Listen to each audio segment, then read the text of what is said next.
दिखाएंगे संसद भवन के अंदर से, जहां पर आप देखिए इस वक्त वोटिंग की प्रक्रिया लगातार जारी है और ये तस्वीरें निकलकर सामने आई हैं, जहां पर आप देख सकते हैं कि सभी लोग वोट डालने के लिए पहुंचे। जेपी नड्डा की तस्वीर इस वक्त हम आपको दिखा रहे हैं, जहां पर जेपी नड्डा के द्वारा यहां पर वोट डालने के लिए वो भी भवन के अंदर पहुंच चुके हैं। आपको बता दें, सबसे पहले प्रधानमंत्री के द्वारा यहां पर वोट डाला गया और उसके बाद अब धीरे धीरे करके सांसदों के पहुंचने का सिलसिला शुरू हो चुका है।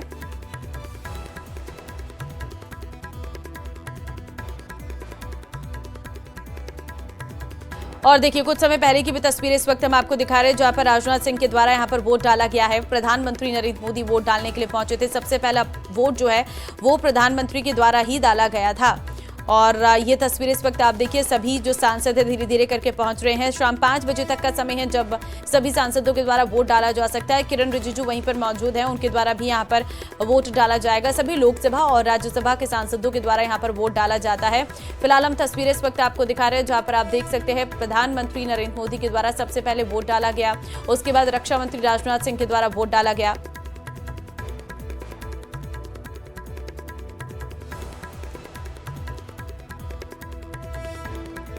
और दूसरी तस्वीर जहां पर लोग इंतजार कर रहे हैं, सभी सांसदों के द्वारा इंतजार किया जा रहा है। यहां पर धीरे धीरे करके सभी वोट डालेंगे। आज का दिन बहुत महत्वपूर्ण रहने वाला है क्योंकि आज देश को एक और नया उपराष्ट्रपति मिलने जा रहे हैं। आपको बता दें, उपराष्ट्रपति पद का चुनाव आज हो रहा है, जहां पर राज्यसभा और लोकसभा के सभी सांसद जो है अपना वोट डालते हैं और इस पूरी प्रक्रिया को सुबह 10 बजे से शुरू किया गया है और 5 बजे तक वोट डाले जाएंगे।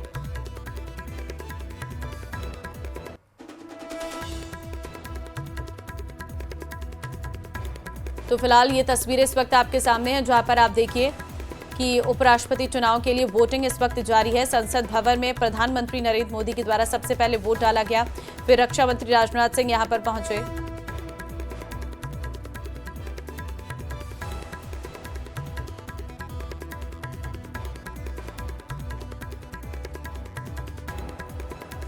और वोटिंग शाम को 5 बजे तक जारी रहने वाली है, जहां पर सभी सांसद जो है अपना वोट डालने के लिए पहुंच रहे हैं। देखिए, सीधे तौर पर अगर हम देखें तो एनडीए का संख्या बल इस वक्त बहुत अधिक है और एनडीए की जीत पूरी तरह से तय है, लेकिन यहां पर सबसे बड़ी चीज जो देखने को मिलेगी वह है क्रॉस वोटिंग। अब देखना होगा कि क्या क्रॉस वोटिंग के नतीजे सामने आते हैं और कितनी मार्जिन के साथ एनडीए उम्मीदवार जीत दर्ज करते हुए नजर आते हैं। देखिए, इस चुनाव में व्हीप जारी नहीं किया जा सकता है, इस वजह से इसमें क्रॉस वोटिंग सबसे अधिक रहती है और क्रॉस वोटिंग का खतरा किसी भी सांसद पर नहीं रहता है। उनकी सदस्यता नहीं जा सकती है क्योंकि कोई व्हीप जारी नहीं किया जा रहा है, तो क्रॉस वोटिंग आराम से हो सकती है।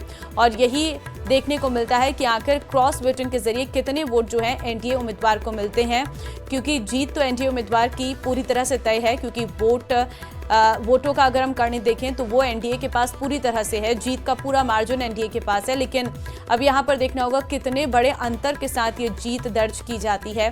फिलहाल जो है वोटिंग की प्रक्रिया जारी है, सभी सांसद जो हैं वोट डालने के लिए पहुंच रहे हैं और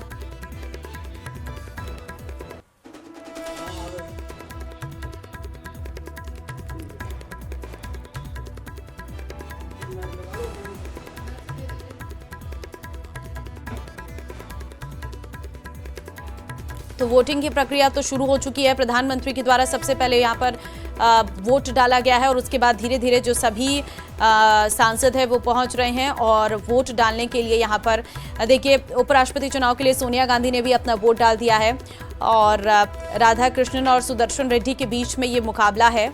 और आपको ये भी जानकारी देते कि केंद्रीय मंत्री नितिन गडकरी और कांग्रेस के राष्ट्रीय अध्यक्ष मल्लिकार्जुन खड़गे मतदान करने के लिए संसद भवन पहुंचे थे। अनूप इस वक्त संवाददाता हमारे साथ फोन लाइन पर हैं, सीधे उन्हीं का रुख कर लेते हैं। अनूप, अभी तक कितने सांसदों के द्वारा वोट डाल दिया गया है? देखिए, अभी संख्या ठीक से बताया नहीं जा सकता कि कितने सांसदों ने वोट डाला है, लेकिन लगातार जो है वोटिंग की प्रक्रिया चल रही है। तस्वीरों में हमने देखा कि थोड़ी देर पहले ही बीजेपी के राष्ट्रीय अध्यक्ष जेपी नड्डा वोट डालने के लिए पहुंचे थे।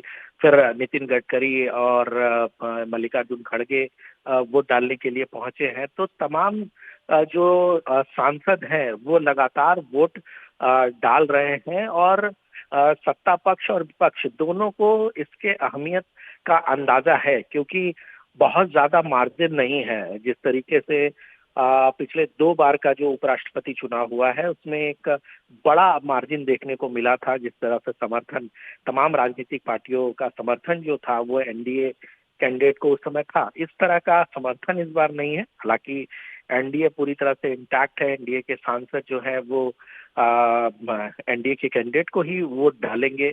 किसी तरह का क्रॉस वोटिंग जो है वो संभावना नहीं है। वहीं दूसरी तरफ इंडिया अलायंस के लिए जरूर चुनौती है कि इंडिया अलायंस कहीं किसी तरह का कोई क्रॉस वोटिंग ना हो, क्योंकि इंडिया अलायंस को लगता है, इंडिया ब्लॉक को ये लगता है कि अगर सभी वोट जो उनके उनके अलायंस का है, अगर उनके कैंडिडेट को मिलता है तो ये जीत हार का जो आंकड़ा है वो काफी कम दिखेगा जब ये परिणाम सामने रहेगा। जी है, हम कह सकते हैं कि क्रॉस वोटिंग का डर थोड़ा सा रहने वाला है अनूप।